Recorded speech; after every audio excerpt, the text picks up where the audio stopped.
Assalamualaikum semuanya. Selamat datang di channel Kisah Inspiratif.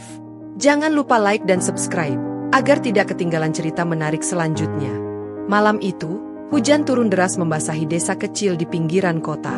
Angin kencang meniupkan hawa dingin yang menusuk tulang. Di sebuah gubuk tua di pinggir desa, seorang gadis muda bernama Gendis duduk memeluk lutut di atas dipan reot yang hampir roboh. Tubuhnya dibalut kain lusuh. Matanya menerawang keluar melalui jendela kecil tanpa kaca. Rintik hujan menari di bawah sorotan lampu jalan yang temaram, menciptakan irama suram yang seakan menggambarkan hidupnya. Sebatang kara, hidupnya sudah cukup berat, tetapi ia selalu berusaha bertahan dengan bekerja sebagai buruh cuci di rumah-rumah tetangga. Malam itu, ia menghela napas panjang, merasakan kekosongan yang kerap menghampiri. Namun tiba-tiba, di tengah derasnya hujan, terdengar suara tangisan samar. Gendis mengerutkan dahi. Tangisan itu terdengar lemah dan putus asa, seperti tangis bayi. Awalnya, ia mengira hanya imajinasinya, tetapi suara itu semakin jelas, membangkitkan rasa penasaran sekaligus kekhawatiran di hatinya. Dengan cepat, ia mengenakan sandal jepitnya yang sudah tipis dan membuka pintu. Hembusan angin dingin langsung menyapa wajahnya, tetapi ia tidak peduli. Ia melangkah keluar, membiarkan hujan membasahi tubuhnya. Suara tangisan itu membawanya ke arah pohon mangga besar di depan gubuknya. Di bawah pohon itu, terdapat sebuah keranjang kecil yang tertutup kain basah. Tangannya gemetar saat ia mendekat. Astaga, gumamnya pelan. Matanya membelalak melihat dua bayi mungil yang tergeletak di dalamnya. Keduanya menangis, tubuh mereka basah kuyup, wajah mereka memerah karena kedinginan. Gendis berjongkok, matanya berkaca-kaca. Siapa yang tega meninggalkan bayi-bayi ini di tengah hujan seperti ini?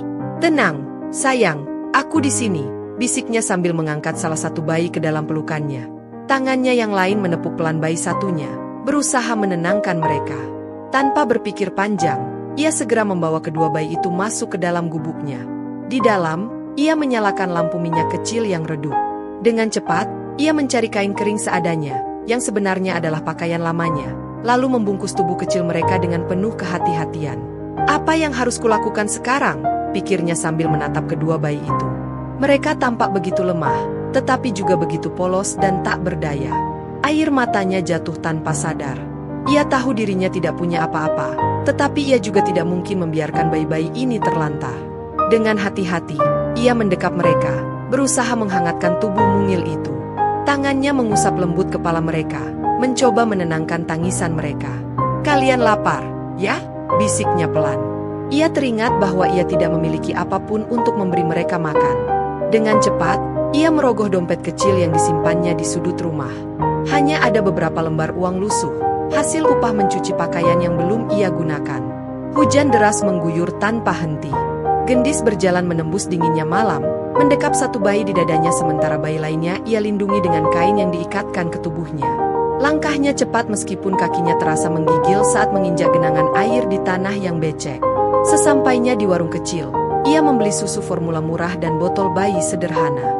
Pemilik warung sempat memandangnya dengan tatapan penuh tanya, tetapi Gendis tidak mengatakan apapun. Ia tak punya waktu untuk menjelaskan. Setibanya di rumah, ia segera membuat susu untuk kedua bayi itu. Tangannya gemetar, bukan hanya karena kedinginan, tetapi juga karena ia belum pernah melakukan ini sebelumnya. Meski canggung, ia belajar dengan cepat. Ketika tetesan susu pertama menyentuh bibir mungil mereka, tangisan mereka perlahan mereda. Gendis menatap mereka dengan perasaan yang sulit dijelaskan. Ia bertanya-tanya siapa yang tega meninggalkan bayi-bayi ini di tengah hujan deras. Namun, pertanyaan itu segera ia singkirkan. Baginya, yang paling penting sekarang adalah memastikan mereka aman. Malam itu, meskipun tubuhnya lelah dan pakaiannya masih basah kuyup, Gendis merasa ada sesuatu yang hangat di hatinya. Untuk pertama kalinya dalam waktu yang lama, ia tidak merasa sendirian. Kehadiran bayi-bayi itu membawa harapan baru dalam hidupnya yang selama ini terasa kelam. Mulai sekarang, aku akan menjaga kalian, bisiknya pelan sebelum akhirnya tertidur di lantai dengan kain tipis membalut tubuhnya. Di sampingnya, keranjang kecil menjadi tempat beristirahat bagi dua bayi mungil itu. Matahari pagi mengintip malu-malu dari balik awan kelabu, menyinari gubuk kecil tempat Gendis tinggal. Suara tangis bayi memenuhi udara, mengusir keheningan pagi. Dengan mata yang masih setengah terpejam, ia bangkit perlahan dan menghampiri keranjang tempat kedua bayi itu berada. Sudah lapar lagi, ya? gumamnya lembut sambil menggendong salah satu bayi. Ia mencoba menenangkan tangisnya dengan mengayun perlahan. Namun, bayi satunya pun mulai menangis, membuat Gendis sedikit panik. Dengan cepat, ia menyiapkan botol susu seadanya. Tangannya yang belum terampil membuat gerakannya tampak kaku, tetapi ia berusaha keras. Satu persatu, bayi itu akhirnya diam setelah perut mereka terisi. Gendis tersenyum kecil melihat wajah polos mereka yang kini lebih tenang. Aku harus berjuang lebih keras, pikirnya. Ia mengambil mangkuk kecil dan menyisihkan sedikit beras untuk membuat bubur. Sarapan pagi ini sederhana, hanya sekadar mengisi tenaga agar ia tetap kuat menjalani hari. Setelah selesai, ia memastikan kedua bayi itu dalam keadaan nyaman. Ia melapisi keranjang mereka dengan kain hangat, lalu menutupi bagian atasnya dengan jaring nyamuk yang ia jahit sendiri dari potongan kain lama. Kalian tunggu di sini, ya. Kakak harus kerja dulu, katanya lembut, meskipun tahu bayi-bayi itu tidak akan mengerti. Dengan langkah cepat, Gendis berjalan menuju rumah Bu Ratna, yang hanya berjarak beberapa blok dari gubuknya. Pagi itu, ia harus kembali bekerja, demi memastikan bayi-bayi kecil itu tetap bisa bertahan hidup. Setibanya di rumah Bu Ratna, Gendis langsung disambut oleh setumpuk cucian kotor yang menunggu untuk diselesaikan. Tanpa banyak bicara, ia mulai bekerja dengan giat. Kakinya merendam pakaian di ember besar, sementara tangannya terus mengucek hingga terasa panas dan perih. Dari balik jendela, Bu Ratna memperhatikannya dengan seksama. Ada sesuatu yang berbeda pada Gendis hari ini. Kamu kelihatan lebih lelah dari biasanya. Saya tidak apa-apa, Bu, jawab Gendis sambil tetap mengucek pakaian. Ia tidak mau menceritakan tentang bayi-bayi yang sedang ia rawat. Ia tahu Bu Ratna tidak akan peduli, atau mungkin malah menambah masalah baru baginya. Setelah bekerja selama beberapa jam, Gendis menerima upahnya. Uang itu langsung ia sisihkan untuk membeli susu formula dan popok kain di warung. Ia sadar bahwa setiap rupiah harus digunakan sebaik mungkin. Dalam perjalanan pulang, beberapa tetangga mulai memperhatikannya dengan pandangan penuh tanda tanya. Ada yang aneh sama Gendis belakangan ini, gumam Bu Marni kepada seorang tetangga. Kelihatannya dia menyembunyikan sesuatu. Gendis tahu ia mulai menjadi bahan pembicaraan. Tapi ia tidak peduli. Baginya, menjaga bayi-bayi itu jauh lebih penting daripada memikirkan omongan orang. Setibanya di rumah, tangis kedua bayi langsung terdengar dari luar. Maaf ya, kakak lama, katanya sambil bergegas masuk. Dengan penuh kasih, ia mengganti popok bayi yang sudah basah dan kotor. Setelahnya, ia duduk di depan gubuk, mencuci pakaian yang menumpuk. Suara air yang tercurah dan pakaian yang ia gosok bersaing dengan tangisan bayi yang kembali terdengar dari dalam rumah. Gendis menghela napas. Bukan karena kesal, tetapi karena kelelahan. Baru saja ia mulai bekerja, bayi-bayi itu sudah memanggilnya lagi. Sebentar, ya, sayang, katanya setengah berteriak. Ia cepat menyelesaikan pekerjaannya dan masuk ke dalam rumah untuk menenangkan mereka. Namun, suara tangisan bayi yang terus-menerus rupanya menarik perhatian tetangga. Bu Marni, yang terkenal sebagai orang paling usil di desa, melangkah mendekati gubuk Gendis dengan wajah penuh penasaran. Ia berhenti di depan pintu dan mengetuk dengan keras. Tok, tok. Gendis, panggilnya. Tanpa menunggu jawaban, ia mencoba membuka pintu. Namun, pintu itu terkunci. Jangan-jangan kau sedang menyembunyikan sesuatu, gumamnya curiga. Gendis yang berada di dalam rumah menahan napas sejenak. Ia tahu cepat atau lambat desas-desus tentang bayi-bayi itu akan menyebar ke seluruh desa. Dan benar saja, tak butuh waktu lama, kabar tentang bayi kembar yang dirawat Gendis mulai menjadi perbincangan hangat. Sebagian orang merasa kagum pada keberaniannya, tetapi lebih banyak lagi yang memandangnya dengan penuh curiga. Kau tahu, kan, dia hidup susah? Dari mana dia dapat uang untuk merawat bayi itu? Kata seorang ibu di warung. Mungkin itu memang anak-anaknya sendiri, tapi dia tidak mau mengaku, sahut yang lain. Omongan-omongan itu akhirnya sampai ke telinga Pak RT, seorang pria parubaya yang cukup disegani di desa. Desas-desus semakin menyebar di desa. Banyak orang ingin mengetahui kebenaran di balik keberadaan bayi kembar yang dirawat oleh Gendis. Sore itu, dengan perasaan campur aduk, Gendis datang ke rumah Pak RT. Ia duduk di kursi kayu yang terasa dingin, menundukkan kepala, menatap lantai dengan gugup. Pak RT, dengan wajah serius, membuka pembicaraan. Gendis, aku dengar kau merawat 2 bayi kembar. Bisa kau jelaskan asal-usul mereka? Tanyanya dengan nada tenang, tetapi penuh wibawa. Gendis mengangguk pelan. Betul, Pak RT. Malam itu hujan deras, dan saya menemukan mereka di depan rumah saya. Seseorang meninggalkan mereka di sana. Saya tidak tahu siapa orang itu. Pak RT menghela napas panjang. Kenapa kau tidak melaporkannya ke polisi? Gendis menunduk. Saya takut, Pak. Kalau saya melapor, mereka mungkin akan dibawa pergi, dan saya tidak tahu apa yang akan terjadi pada mereka. Pak RT menatapnya dengan dalam.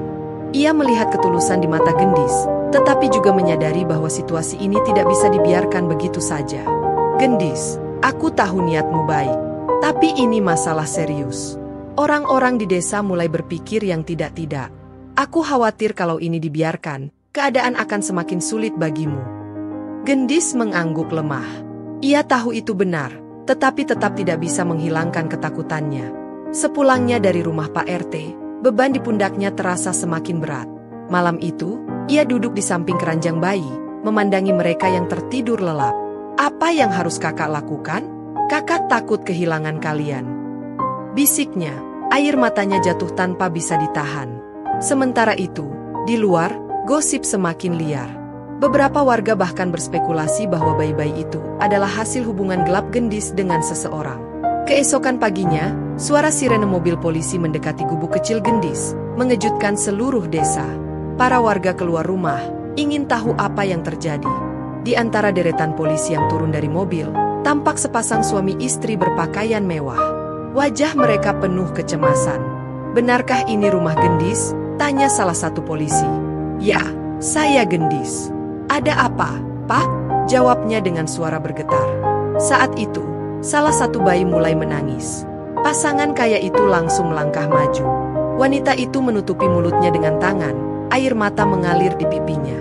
Itu mereka, itu anak-anak kami, serunya dengan suara bergetar.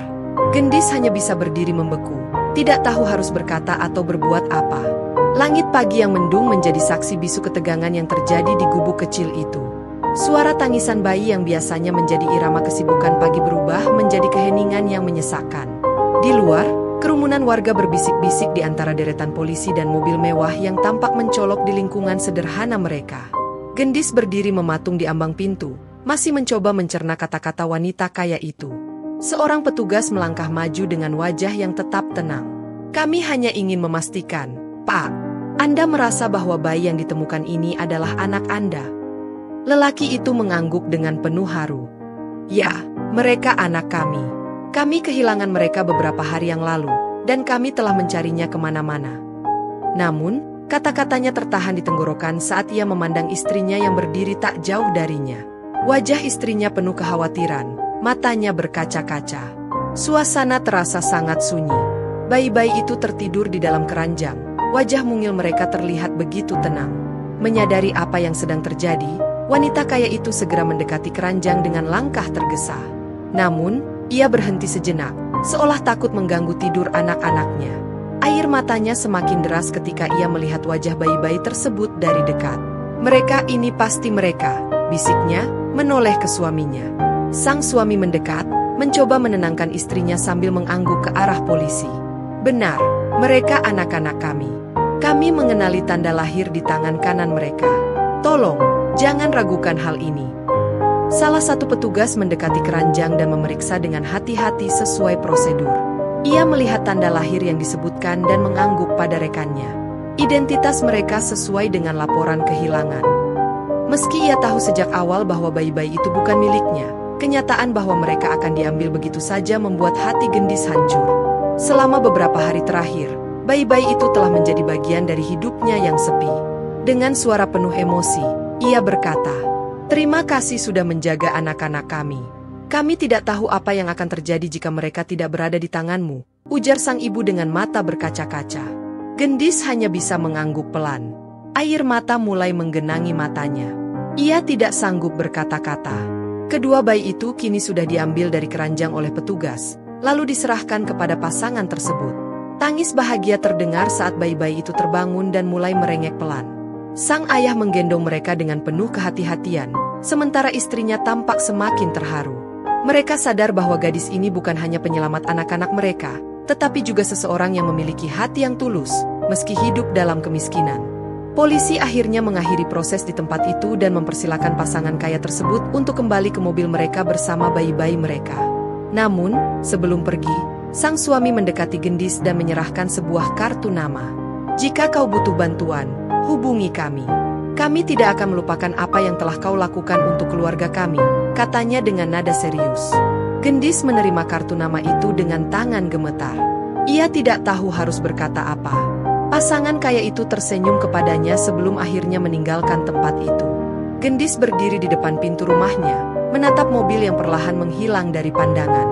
Dalam hatinya, ada rasa kehilangan yang mendalam, tetapi juga kebahagiaan karena telah menyelamatkan nyawa dua anak kecil yang begitu berharga.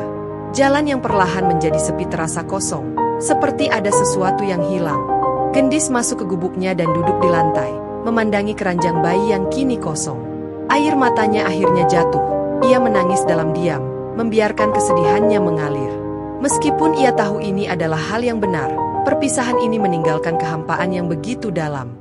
Ia bertanya-tanya apakah bayi-bayi itu akan baik-baik saja di tangan orang yang telah mengambilnya. Ia hanya bisa berharap mereka akan mendapatkan kehidupan yang lebih baik. Udara pagi yang dingin tidak mampu menyejukkan hatinya yang masih terasa berat setelah perpisahan dengan kedua bayi kembar. Keranjang tempat bayi-bayi itu dulu tertidur kini kosong, dan setiap kali ia memandangnya, rasa kehilangan itu kembali menyeruak. Tiba-tiba, suara langkah kaki mendekat. Gendis menoleh dan melihat pasangan kaya yang kemarin datang bersama polisi, Tuan dan Nyonya Herjono. Kali ini, mereka tampak lebih tenang. Di tangan mereka, terlihat sesuatu. Mereka duduk di bangku kayu tua di halaman. Gendis buru-buru menyeka tangannya yang kotor karena tadi sempat bekerja di kebun kecilnya. Suasana terasa canggung di awal, tetapi Nyonya Herjono akhirnya memecah keheningan. "Kami ingin mengucapkan terima kasih sekali lagi, Gendis," katanya lembut. Matanya terlihat merah, mungkin karena terlalu banyak menangis. "Kami tidak tahu bagaimana membalas kebaikanmu. Jika bukan karena kau, kami mungkin tidak akan pernah menemukan anak-anak kami, Rehan dan Rena," tambah Tuan Herjono. Ia melanjutkan dengan suara berat, pelaku yang menculik mereka melarikan diri saat polisi mengejarnya. Dia membuang Rehan dan Rena di tempat terpencil, berharap bisa melarikan diri tanpa jejak. Untungnya, mereka ditemukan olehmu sebelum sesuatu yang buruk terjadi. "Aku tak pernah menyangka mereka akan ditemukan oleh seseorang sebaik dirimu," lanjut Tuan Herjono. Gendis merasa dadanya sesak. Ia tidak bisa membayangkan betapa hancurnya perasaan pasangan ini selama kehilangan bayi mereka. "Saya tidak tahu cerita sebenarnya, Tuan. Saya hanya ingin mereka aman," katanya pelan. Tuan Herjono mengangguk, wajahnya penuh rasa syukur. "Itulah yang membuat kami sangat menghargaimu.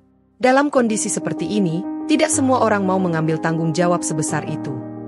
Nyonya Herjono kemudian membuka kotak kecil yang dibawanya. Di dalamnya, ada beberapa barang yang langsung membuat mata Gendis membelalak. Uang dalam jumlah besar dan sepasang perhiasan emas kecil, mungkin sebagai tanda terima kasih. Namun, Gendis menggeleng. "Saya tidak bisa menerima ini," katanya dengan suara lirih. Tuan Herjono menahan tangannya dengan lembut. "Gunakanlah ini untuk kehidupanmu sehari-hari. Anggap ini sebagai bentuk rasa terima kasih kami." Setelah berpikir sejenak, akhirnya Gendis mengangguk dengan ragu. Meskipun hatinya masih dipenuhi kebimbangan, ia tahu bahwa bantuan ini bisa mengubah hidupnya. Beberapa hari berlalu sejak pertemuan terakhirnya dengan Tuan dan Nyonya Herjono. Kehidupan Gendis mulai kembali ke rutinitas lamanya. Meski hatinya masih sering terasa kosong, ia kembali bekerja mencuci pakaian warga desa, berusaha melupakan perasaan rindu pada bayi-bayi yang pernah dirawatnya. Namun, pagi itu, sebuah mobil mewah berhenti di depan gubuk kecilnya, menarik perhatian tetangga sekitar. Gendis, yang sedang mencuci pakaian di halaman rumah, menoleh dengan bingung. Dari dalam mobil, Tuan dan Nyonya Herjono keluar dengan senyum ramah. "Gendis, apa kami mengganggumu?" tanya Tuan Herjono. "Tidak, Tuan," jawab Gendis sopan. Ia buru-buru mengeringkan tangannya yang basah dan mempersilakan mereka masuk ke dalam gubuknya yang sederhana. Pasangan kaya itu melangkah masuk, mengamati ruangan kecil yang menjadi tempat tinggal Gendis. Meski sederhana, semuanya terlihat rapi dan bersih. Nyonya Herjono duduk di kursi kayu reot dan tersenyum lembut. "Kami datang untuk menyampaikan sesuatu yang penting," katanya. Gendis mengangguk dan duduk di kursi lain dengan perasaan cemas bercampur penasaran. Tuan Herjono memulai pembicaraan. "Setelah kami pulang dari sini beberapa hari yang lalu, kami terus memikirkan tentang dirimu, Gendis, kau adalah orang yang tulus dan penuh kasih sayang. Kami merasa anak-anak kami berutang banyak padamu atas pengorbananmu. Kami sudah berbicara panjang lebar dan sepakat bahwa kami tidak ingin memutus hubungan ini begitu saja. Nyonya Herjono melanjutkan, karena itu, kami ingin menawarkan pekerjaan untukmu. Gendis terkejut. Pekerjaan? Maksudnya? Kami ingin kau bekerja bersama kami di rumah kami sebagai pengasuh Rehan dan Rena, jelas Tuan Herjono. Kau sudah membuktikan bahwa kau merawat mereka dengan sangat baik. Tidak ada orang yang kami percayai selain dirimu. Gendis terdiam. Tawaran itu begitu besar. Tinggal di rumah mewah bersama keluarga yang sudah ia kenal memang terdengar menarik, tetapi ia tidak pernah bekerja sebagai pengasuh sebelumnya. Saya tidak punya pengalaman, ujarnya ragu. Nyonya Herjono tersenyum.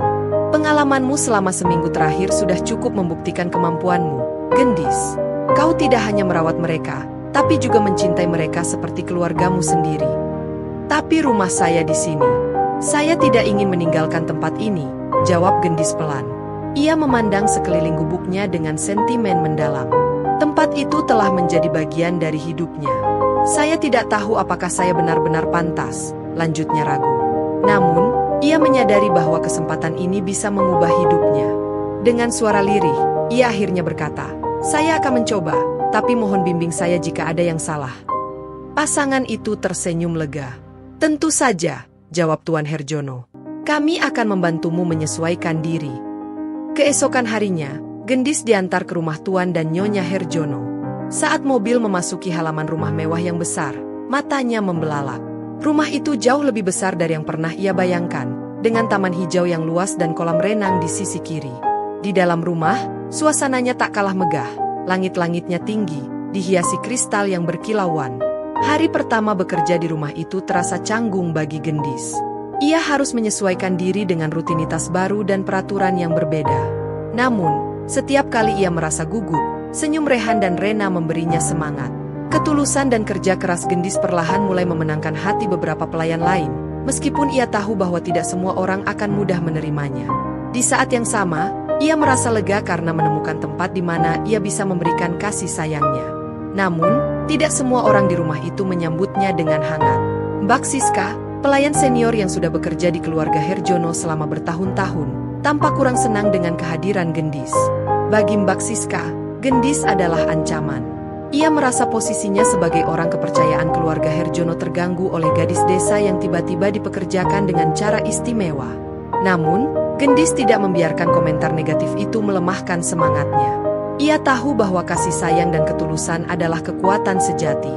Gendis tidak hanya merawat Rehan dan Rena dengan penuh perhatian, tetapi juga membantu tugas-tugas kecil di rumah, seperti menyiapkan makanan ringan untuk keluarga atau menyiram tanaman di taman belakang. Keluarga Herjono tampak semakin terkesan dengan kerja kerasnya. Bahkan, Tuan Herjono sering memujinya di depan anggota keluarga lain. Namun, perhatian yang diberikan kepada Gendis justru membuat Mbak Siska semakin tidak senang. Ia mulai mencari-cari kesalahan Gendis. Suatu hari, saat Gendis sedang menyiapkan susu untuk Rehan, Mbak Siska masuk ke dapur dan mengamati dari jauh. Jangan terlalu percaya diri. Hidup di rumah besar seperti ini tidak semudah yang kau bayangkan, katanya dengan senyum tipis. Gendis tetap tenang dan menjawab dengan sopan, saya hanya ingin melakukan yang terbaik, Mbak. Jawaban itu membuat Mbak Siska semakin kesal. Ia pergi dengan mendengus, tetapi dalam hatinya, ia bertekad untuk membuat Gendis gagal. Sementara itu, suasana di rumah mulai membaik bagi Gendis. Ia mulai mengenal pelayan-pelayan lain. Beberapa dari mereka, seperti Mbak Darmi yang bekerja di dapur dan Pak Hadi, sopir keluarga, mulai menghargai kerja kerasnya. Mereka melihat betapa tulusnya Gendis dalam merawat Rehan dan Rena. Gadis itu benar-benar berbeda, komentar Pak Hadi suatu hari kepada Mbak Darmi. Aku belum pernah melihat seseorang sepeduli itu dengan anak-anak. Suatu hari, terjadi insiden di dapur. Mbak Siska menuduh Gendis lalai dalam pekerjaannya. Kau pikir aku akan percaya ini? Rumah sebesar ini tidak bisa diperlakukan seperti gubuk kecil tempat tinggalmu dulu, kata Mbak Siska dengan nada tinggi. Keributan itu menarik perhatian para pelayan lain. Pak Dani menganggapnya sebagai drama biasa, tetapi Mbak Darmi, yang lebih mengenal Gendis, merasa ada yang tidak beres. Tunggu dulu, katanya sambil memeriksa keadaan. Ia melihat kejanggalan dalam tuduhan Mbak Siska yang tampak berlebihan. Akhirnya, suasana mereda ketika Nyonya Herjono pulang. Ia mendengar laporan dari semua pihak dan meminta agar masalah itu diusut lebih lanjut. Meskipun kejadian itu selesai tanpa konsekuensi besar, Gendis menyadari bahwa ia harus lebih berhati-hati. Malam itu, ketika semua orang sudah tertidur, Gendis duduk di kamar bayi sambil memandangi Rehan dan Rena yang terlelap. Hatinya terasa campur aduk. Di satu sisi, ia merasa lega bisa memberikan yang terbaik untuk bayi-bayi itu. Tetapi di sisi lain, ia tahu masih banyak rintangan yang harus dihadapi. Ia menggenggam tangan kecil Rena dengan lembut, lalu berbisik, "Kakak akan selalu melindungi kalian." Seiring berjalannya waktu, Rehan dan Rena yang hampir berusia 1 tahun semakin aktif dan ceria. Tawa mereka yang menggemaskan memenuhi rumah, menjadi sumber kebahagiaan bagi semua orang, terutama Gendis. Namun, di balik keceriaan itu, situasi di dalam rumah tidak sepenuhnya harmonis. Mbak Siska semakin memperlihatkan ketidaksukaannya terhadap Gendis. Ia tidak hanya diam, tetapi mulai merencanakan sesuatu untuk menyingkirkan gadis itu. Sikap dingin Mbak Siska semakin terlihat, dan ia mencoba berbagai cara untuk menjatuhkan Gendis. Namun, Gendis tetap menjalankan tugasnya dengan penuh ketulusan, tidak ingin melibatkan diri dalam konflik. Suatu pagi, sebuah insiden kecil terjadi yang membuat situasi semakin rumit. Saat Gendis sedang menyiapkan bubur bayi di dapur, Mbak Siska masuk dengan wajah penuh kepalsuan. "Kau yakin tidak lupa sesuatu?" tanyanya dengan nada mencurigakan. Gendis menoleh, kebingungan. "Lupa apa, Mbak? Popok Rehan belum diganti sejak pagi. Kau sadar itu, kan?" ujar Mbak Siska, menyilangkan tangan di dada. Gendis terkejut dan segera menuju kamar bayi untuk mengecek. Namun, sebelum sempat menjawab, Mbak Siska sudah melanjutkan dengan nada menyindir. "Di rumah sebesar ini, satu kesalahan kecil saja bisa berakibat fatal." Mendengar itu, Gendis hanya menunduk, memilih untuk tidak membalas. Ia tahu bahwa meladeni emosi Mbak Siska hanya akan memperburuk keadaan. Setelah selesai menyiapkan bubur, ia kembali ke kamar bayi untuk memastikan segalanya baik-baik saja. Seperti yang ia duga, popok Rehan masih dalam keadaan bersih. Ini hanya salah satu cara Mbak Siska untuk merongrong kepercayaan terhadapnya. Namun, puncak konflik terjadi pada suatu sore ketika keluarga Herjono sedang tidak di rumah. Gendis sedang bermain bersama Rehan dan Rena di ruang tamu, mengajak mereka merangkak di atas karpet empuk. Tiba-tiba, terdengar suara benda pecah dari arah dapur. Gendis bergegas ke sana dan menemukan Mbak Siska berdiri di dekat rak piring, dengan pecahan kaca bertebaran di lantai. Dengan nada tinggi, Mbak Siska menudingnya. "Ini salahmu. Piring mahal ini pecah karena kau ceroboh. Jangan merasa istimewa di rumah ini, Gendis. Tapi kau lupa bahwa kesalahan kecil seperti ini bisa membuatmu dipecat," kata Mbak Siska dengan nada tajam. Saat itu, beberapa pelayan lain datang untuk melihat apa yang terjadi. Mbak Darmi, yang bekerja di dapur, segera memeriksa rak yang roboh. Ia menyadari bahwa posisinya sengaja diubah, seolah-olah ada seseorang yang ingin menjatuhkan Gendis. "Ini aneh," kata Mbak Darmi dengan nada tegas. "Rak ini tidak mungkin roboh sendiri, apalagi Gendis jarang berada di dapur belakangan ini." Wajah Mbak Siska memerah, tetapi ia tetap berusaha mempertahankan argumennya. "Jangan mencari alasan. Tanggung jawab rumah ini ada di tangan kita semua. Kalau ada yang tidak beres, kita semua yang kena imbasnya." Pak Hadi, sopir keluarga, yang kebetulan mendengar keributan itu, segera memanggil semua pelayan ke ruang tamu untuk mencari tahu apa yang sebenarnya terjadi. Di ruang tamu, Tuan Herjono dan Nyonya Herjono sudah menunggu. Mereka menggendong Rehan dan Rena yang tampak kebingungan dengan suasana tegang di sekitar mereka. "Apa yang sebenarnya terjadi di sini?" tanya Tuan Herjono dengan nada serius. Mbak Siska berusaha membela diri, tetapi Nyonya Herjono memotongnya. "Rumah ini punya CCTV di dapur.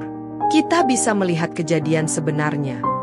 Semua yang ada di ruangan itu terdiam. Begitu rekaman CCTV diputar, terlihat jelas bahwa Mbak Siska sengaja memiringkan rak tersebut sebelum memanggil Gendis ke dapur. Suasana berubah hening. Nyonya Herjono memandang Mbak Siska dengan kecewa. "Siska, kami sudah mempercayaimu selama bertahun-tahun, tetapi tindakanmu kali ini tidak bisa dimaafkan. Kau bukan hanya berusaha menjatuhkan Gendis, tetapi juga membahayakan orang lain di rumah ini." Mbak Siska hanya bisa menunduk. Ia mencoba meminta maaf, tetapi Tuan Herjono sudah mengambil keputusan. "Kami tidak bisa membiarkan orang yang berniat buruk tetap bekerja di rumah ini. Mulai hari ini, kau tidak lagi menjadi bagian dari keluarga kami."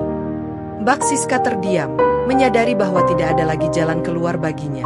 Sementara itu, Gendis menghela napas lega, meski dalam hatinya ia tetap merasa iba. Namun, ia tahu bahwa kebenaran akhirnya berpihak padanya. Gendis tidak menyangka semua ini akan terjadi begitu cepat. Tuan Herjono menatap Mbak Siska dengan ekspresi tegas. "Mulai hari ini, kau tidak diizinkan tinggal di rumah ini lagi," katanya dengan suara penuh ketegasan. Mbak Siska meninggalkan rumah dengan wajah penuh penyesalan. Gendis, yang terkejut dengan semua yang baru saja terjadi, hanya bisa terdiam. Ia menarik napas dalam-dalam, mencoba memahami situasi yang berkembang begitu cepat. Nyonya Herjono mendekatinya, menepuk lembut pundaknya.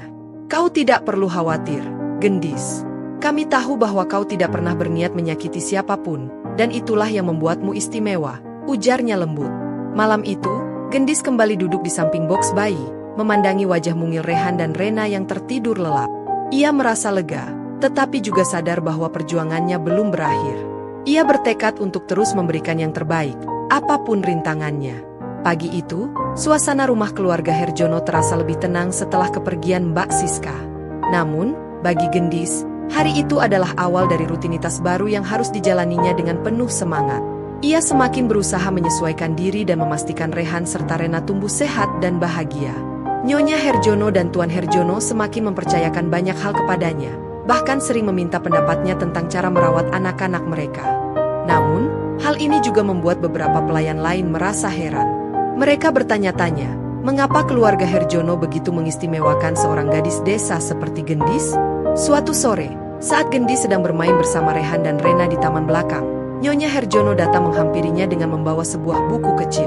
"Gendis, ada sesuatu yang ingin kubicarakan," katanya sambil duduk di bangku taman. Gendis menoleh, lalu dengan hati-hati meletakkan Rehan yang sedang digendongnya ke stroller. "Ada apa, Nyonya?" tanyanya dengan sopan.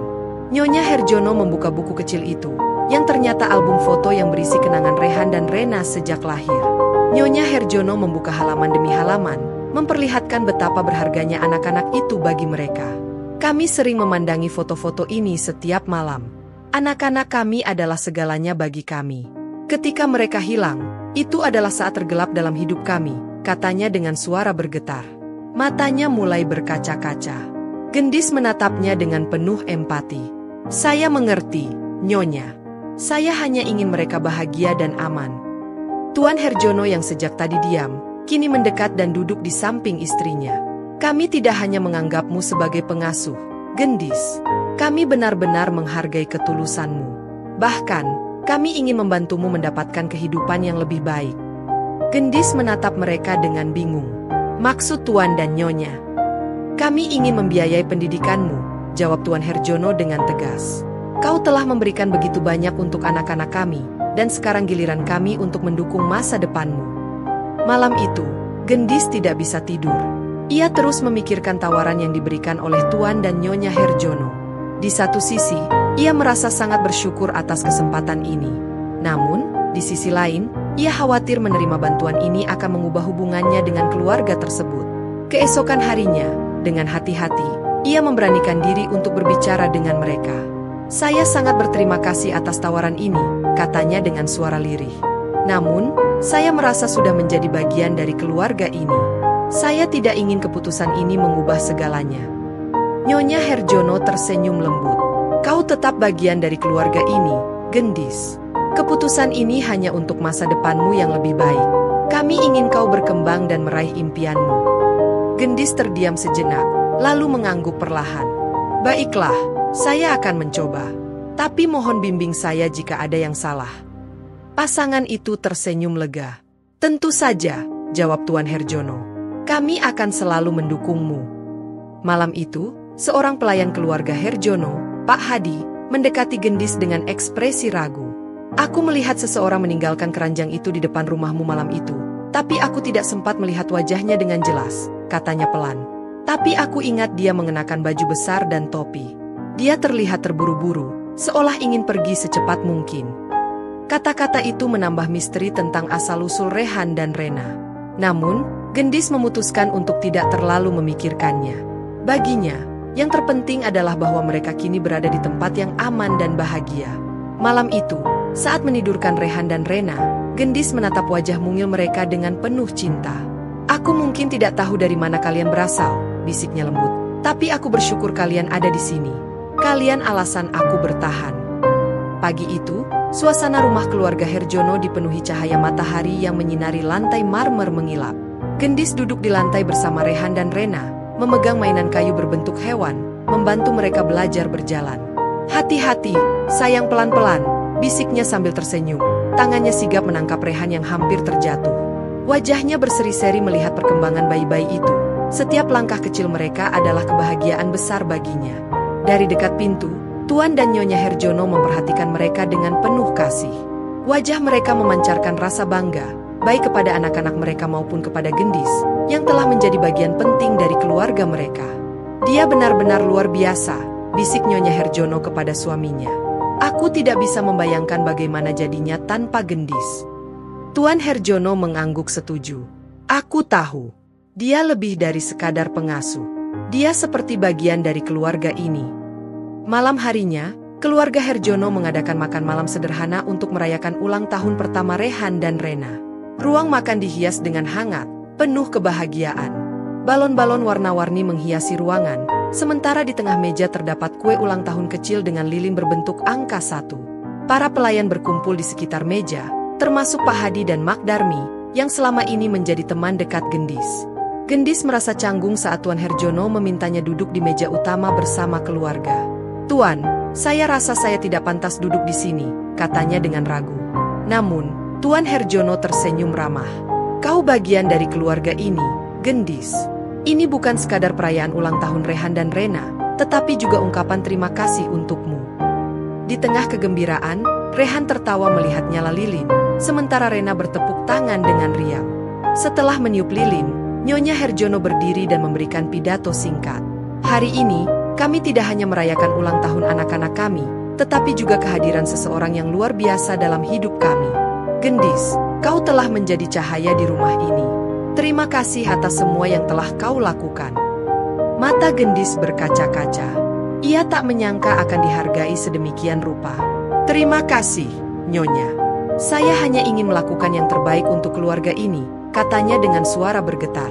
Setelah makan malam selesai, Tuan Herjono mengajak Gendis ke ruang kerjanya. Di atas meja, terdapat sebuah map tebal dan amplop kecil yang tampak penting. Gendis, kata Tuan Herjono sambil menyodorkan map itu. Ini adalah dokumen untuk mendaftarkanmu ke program pelatihan dan pendidikan yang kami siapkan. Kau bisa membangun masa depan yang kau inginkan.